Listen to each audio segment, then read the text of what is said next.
Shalom jemaat Tuhan dimanapun kalian berada. Pemberitaan firman Tuhan kita pada hari ini terambil dari Zakaria 8 ayatnya yang ke-17. Zakaria 8 ayatnya yang ke-17. Begini firman Tuhan. Janganlah merancang kejahatan dalam hatimu seorang terhadap yang lain, dan janganlah mencintai sumpah palsu, sebab semuanya itu kubenci. Demikianlah firman Tuhan.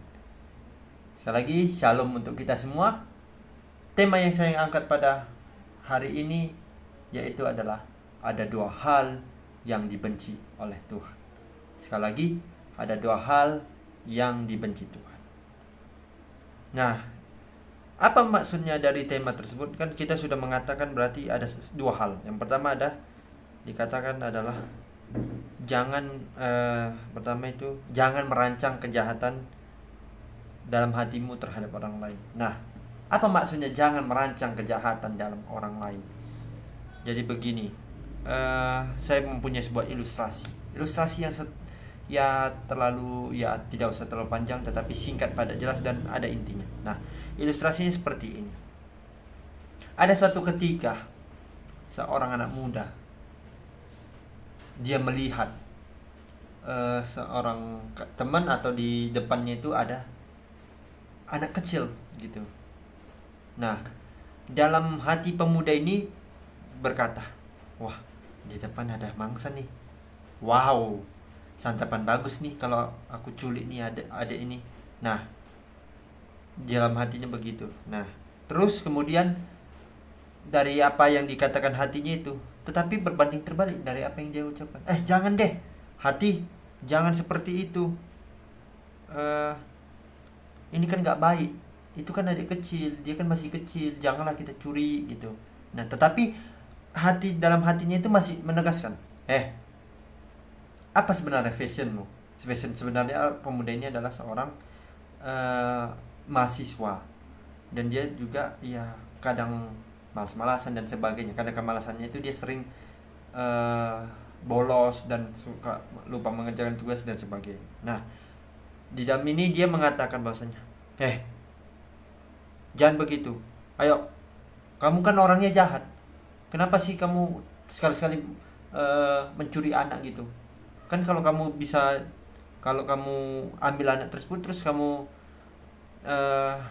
suruh dia buat video, buat kepada orang tuamu, bilang aku dicuri, dan siapapun dan kalau mau anakmu ini pulang ke dalam tanganmu, orang tuamu, kamu harus membayar tebusan sebesar 5 miliar. Nah, itu kan kalau kita di dalam hatinya pasti merancang kejahatan seperti itu. Nah, tetapi kan di sini Tuhan, hal pertama ini dari kisah ilustrasinya aja Tuhan tidak suka. Karena apa? Karena dalam hatinya sudah merancangkan kejahatan di depannya, begitu.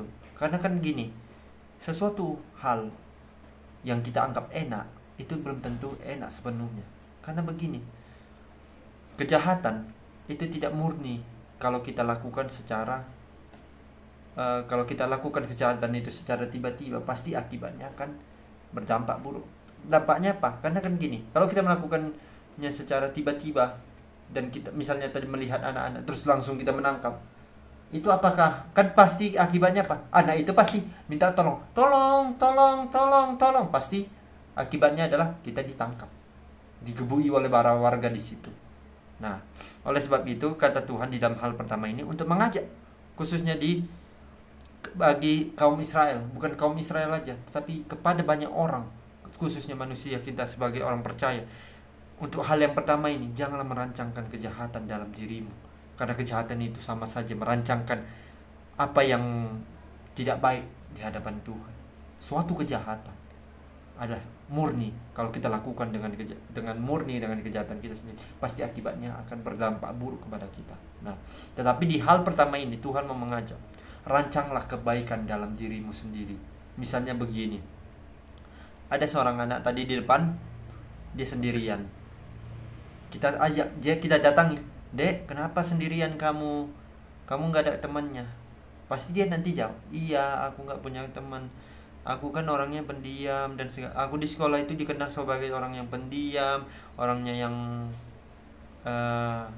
kadang itu disuka dibully dan sebagainya, makanya aku dibully Mas Bang. Oh gitu. Nah, jadi kita kan dalam hal inisiatif kita kan, apa yang tadi saya katakan, kita pernah memiliki inisiatif baik, bahwasanya tenang deh. Walaupun kamu tidak mempunyai teman, tenanglah. Ada abang yang bisa menjadi teman kamu. Tenang, percayalah, Tuhan pasti akan Tuhanlah salah satu-satunya teman yang terbaik untuk adik. Karena apa? Tuhan tidak pernah akan meninggalkan adik sendirian. Tuhan tidak mau ada anak-anak yang merasa sendiri, begitu. Jadi Tuhan akan merangkul adik dan menemani adik dimanapun berada. Nah, itu hal yang pertama. Hal yang kedua, yang dicintai oleh Tuhan adalah, tidak disukai oleh Tuhan adalah tentang janganlah mencintai sumpah palsu.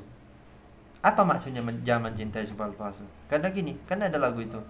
Kalau lagu Ayu Ting Ting kan alamat palsu, tapi kalau di dalam pemberitaan firman Tuhan ini adalah tentang janganlah mencintai sumpah palsu.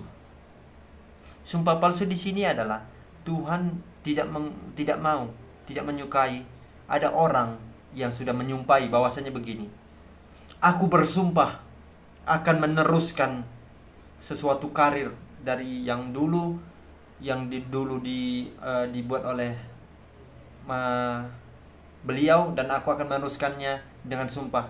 Akan aku membuat perjanjian supaya misalnya pemerintahan ini akan kembali lebih baik lagi. Nah, ketika dia mengatakan seperti itu dan rakyat memilih dia, beberapa setelah itu rakyat datang bilang begini, mana sumpahmu presiden, mana sumpahmu yang kau katakan itu, yang kau katakan akan berbenah, negara kita harus berbenah, tetapi nggak ada perubahan yang kau lakukan selama sebulan setelah kau dilantik, setelah kau terpilih menjadi presiden. Nah, kenapa saya mengangkat presiden? Karena kan ini sudah masuk masa-masa pemilu, masa-masa pemilu Indonesia.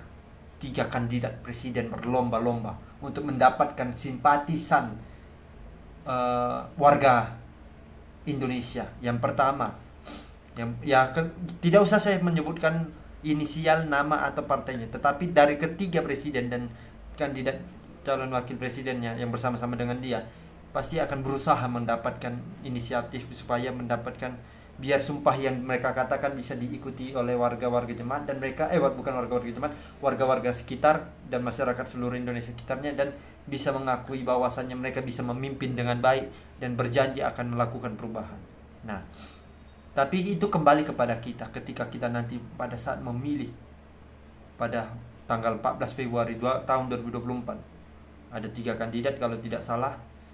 Itu kembali kepada diri kita bagaimana menilai si A, si B, dan si C dalam kepemimpinan. Apakah dia betul-betul merakyat, bersentuhan dengan rakyat, turun langsung ke lapangan, bukan hanya duduk diam di dalam kantor, hanya menatapi kertas, secari kertas, dan ketika ada kertas cuma tindak tangan dan tidak melakukannya secara tindakan. Itu sama saja hal yang sumpah palsu. Nah, sehingga dari kedua hal ini Tuhan mau mengajak kepada orang Israel tentunya, karena kan konteksnya di sini dalam judul yang diberikan oleh Lembaga Alkitab Indonesia atau LAI adalah keselamatan bagi Israel. Jadi Tuhan mau umat pilihannya itu selamat, tidak jatuh ke dalam dosa. Tuhan mau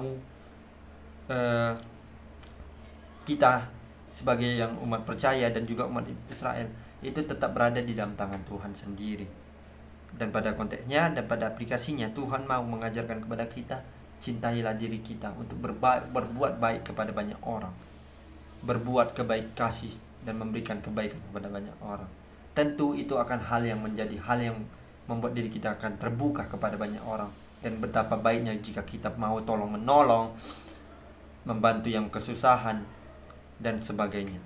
Dan sebagai penutup, saya mengajak kepada kita semua, jauhilah dua hal yang dibenci oleh Tuhan. Apa aja tadi? Yang pertama, jangan merancang kejahatan dalam hatimu kepada orang lain. Dan yang kedua, janganlah mencintai sumpah palsu. Karena kedua hal ini sangat dibenci oleh Tuhan, dan Tuhan mau kedua hal ini tidak ada di dalam dirimu yang Tuhan mau. Yang pertama adalah rancangkanlah kebaikan kepada banyak orang, dan yang kedua, jika mau berjanji untuk melakukan perubahan, terapkanlah perjanjian itu, dan supaya orang bisa menerima keadaan dan keberadaan kamu dimanapun kamu berada.